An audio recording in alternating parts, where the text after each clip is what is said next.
एक समय की बात है, गौतम बुद्ध के हजारों शिष्य उनके पास अध्ययन करने के लिए आते थे। गौतम बुद्ध से जब भी कोई चीज से ज्ञान प्राप्त कर लेता था तो उसे किसी देश में लोगों को जागरूक करने तथा शिक्षा देने के लिए भेजा दिया करते थे। गौतम बुद्ध का एक शिष्य उनके आश्रम में लगभग 6 सालों से था। वो शिष्य महात्मा बुद्ध के पास आया और बोला, मुझे यहाँ आए लगभग 6 साल हो गए हैं। मेरे बाद कितने ही शिष्य यहाँ आए, उनमें से सभी शिष्यों को आपने ज्ञान देने के लिए किसी न किसी देश में भेजी दिया, लेकिन मुझे अभी तक नहीं भेजे। आखिर ऐसा क्यों? क्या मुझे आपका ज्ञान प्राप्त नहीं हुआ है? गौतम बुद्ध ने मुस्कुराकर बोले, ये तो तुम्हें खुद ही समझना पड़ेगा कि मेरा ज्ञान तुम्हें प्राप्त हुआ है या नहीं। तभी शिष्य ने बोला, हे बुद्ध, आपने इन 6 सालों में जो मुझे उपदेश दिया है वो मुझे सब याद है। आपकी बताई हुई एक एक बात मुझे सब याद है। अब कुछ भी मुझसे पूछ सकते हैं, मैं हर जवाब का उत्तर देने के लिए तैयार हूँ। अब मुझे एक मौका तो दो ताकि मैं किसी भी देश में जाकर लोगों को अपने ज्ञान के बारे में बता सकूं। इस पर बुद्ध ने बोले कि ज्ञान की बात को याद रखने से कोई फायदा नहीं है जब तक तुम उस आदत को खुद नहीं अपनाओ। तभी शिष्य ने कहा, जो भी हो, कृपया मुझे एक मौका तो जरूर दें। आप मुझ पर भरोसा रखें, मैं सभी को अपने ज्ञान से प्रभावित कर सकता हूँ। मैं लोगों को ऐसी बात बता सकता हूँ जिससे लोगों के जीवन में शांति आ जाएगी और वो अपना शांतिपूर्वक जीवन जी पाएंगे। तो फिर बुद्ध ने कहे, शिष्य, अभी तुम तैयार नहीं हो। जब तुम उसके लिए तैयार हो जाओगे तो फिर मैं तुम्हें खुद ही किसी देश में जाने के लिए बोल दूंगा। तभी शिष्य ने कहा कि आपने मुझे इन 6 वर्षों में इतना भी ज्ञान नहीं दिया कि मैं किसी को प्रभावित ना कर पाऊं। तभी बुद्ध ने कहा, ठीक है, तुम पूर्व देश में चले जाओ। वहाँ एक गांव मिलेगा और वहाँ से भिक्षा मांग कर लाना और अपने ज्ञान से लोगों की मदद करना। कल सुबह तुम वहाँ अकेले जाना और शाम को आकर मुझे बताना कि तुमने लोगों की सहायता कैसी करी। शिष्य ने ये बात सुनकर बहुत खुश हुआ और आशीर्वाद लेकर वहां से चला गया। वो रात भर ज्ञान समेटता रहा और मन ही मन सोच रहा था कि मैं वहां ज्ञान का ऐसा छाप छोड़ूंगा कि वहां के लोगों के साथ बुद्ध भी मुझे प्रभावित हो जाएंगे। सुबह उठकर वो महात्मा बुद्ध को प्रणाम करने गया। उन्हें प्रणाम करने के बाद वो पूर्व देश की तरफ निकल गया। शाम को जब वो वापस आया तो बुद्ध ने देखा कि शिष्य के माथे पर चोट लगी है और खून बह रहा है। गौतम बुद्ध ने उससे पट्टी की और उससे पूछा, तुम्हें चोट कैसी लगी? तभी शिष्य ने कहा, वहाँ के लोग बहुत ही दुष्ट हैं, उन्हें जरा भी बुद्धि नहीं है। मैं उस गांव में भिक्षा लेने गया पर किसी ने मुझे भिक्षा नहीं दी। सब मुझे वहाँ गालियाँ दे रहे थे।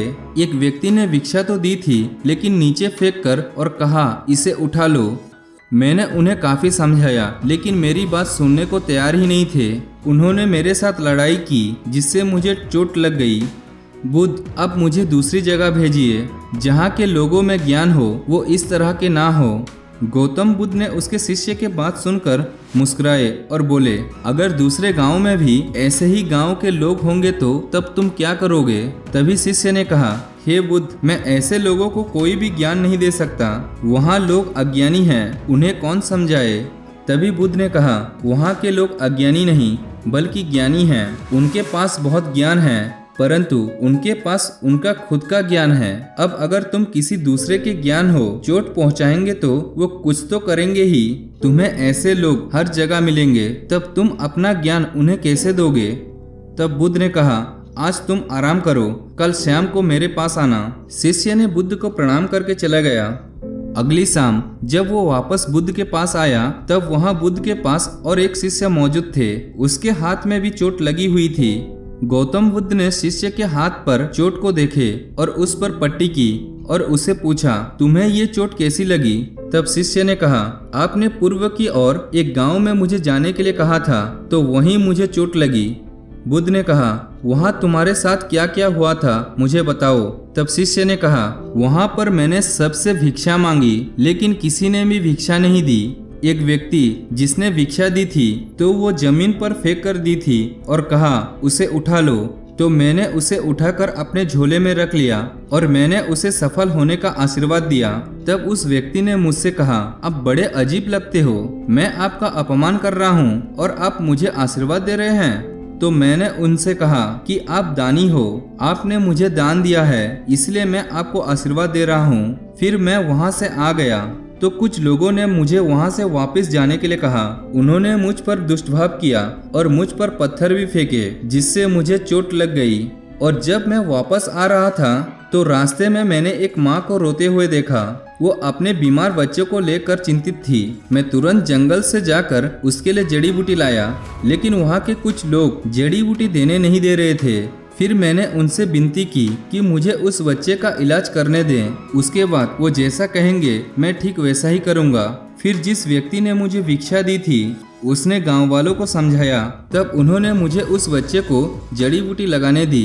उसके कुछ देर बाद वहाँ बच्चा ठीक हो गया। फिर गांव के जिन लोगों ने मुझसे अभद्र व्यवहार किए थे उन्होंने मुझसे माफ़ी मांगी और धन्यवाद कहा।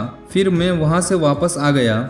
हे बुद्ध, मेरी आपसे एक विनती है। उस गांव के लोग बहुत ही भोले भाले हैं। क्या मैं रोज उसी गांव में जाकर भिक्षा मांग सकता हूँ?